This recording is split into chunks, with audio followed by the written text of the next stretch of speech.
Voilà 200 ans que les chasseurs ne cessent d'améliorer leurs armes grâce aux gemmes élémentaires.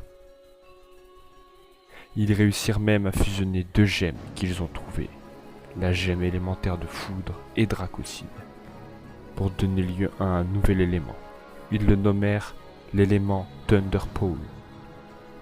Soudain, un séisme hors du commun secoua le village Moga, avec une extrême violence. C'était lui, le Céadeus. Mais il avait changé. Ce n'était plus un Céadeus blanc, mais en or. Ses cornes avaient poussé, il ne faisait plus la même taille, et sa fourrure était devenue plus épaisse.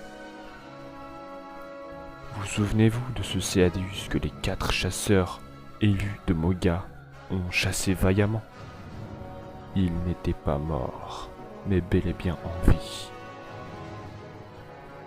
Les hommes croyaient que le Goldbear Céadeus n'était qu'une légende, mais il était bel et bien là, devant eux, imposant, destructeur, mais à la fois majestueux.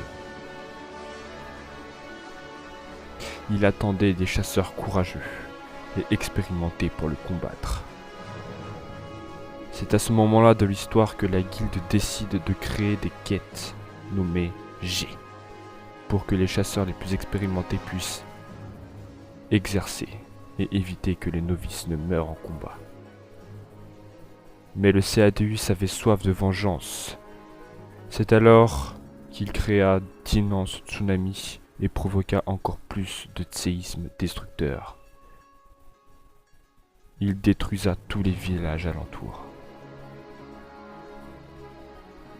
Céadeus tirait sa nouvelle puissance de la gemme élémentaire eau qu'il avait trouvée lors de ses voyages dans le monde.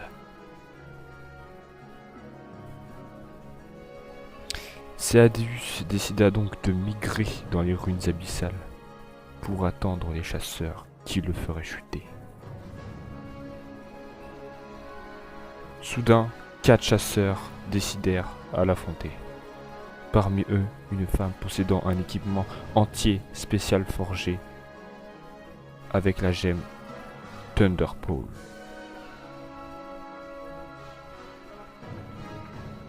Le combat durant des heures, le Céadeus n'était toujours pas épuisé, mais les valeureux chasseurs d'eux-mêmes. Le Céadeus commençait à en avoir marre. C'est alors qu'il décida de livrer un assaut vers un chasseur se situant vers le Dragonator. Soudain, le chasseur déclencha l'arme, ce qui fractura la corne du monstre et le stoppa net dans sa course. Celui-ci entra dans une rage folle, et soudain les ruines s'éclairent d'une lumière sombre et à la fois majestueuse. Il décida donc de livrer un assaut contre l'artilleuse, mais elle répliqua immédiatement par une flèche dans l'œil, ce qui le rendit borgne.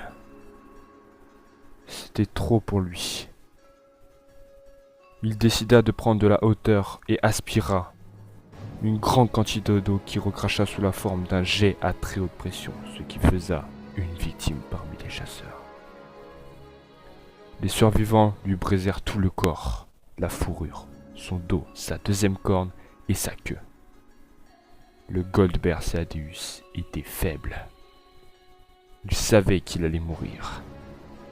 Alors les 3 chasseurs se précipitèrent sur le Dragonator. Le monstre était faible, ne pouvait pas bouger. Alors ils profitèrent pour activer les pieux, ce qui transperça la créature. C'était fini. Le Céadeus les regardait et poussa un dernier cri et ronda l'âme. Les chasseurs aperçurent une chose de couleur brillante dans son ventre. Ils décidèrent de dépecer la bête, et ils trouvèrent la gemme d'eau corrompue par la rage du Céadeus. Elle brillait de 1000 feux, mais dégageait quelque chose de lugubre et destructeur.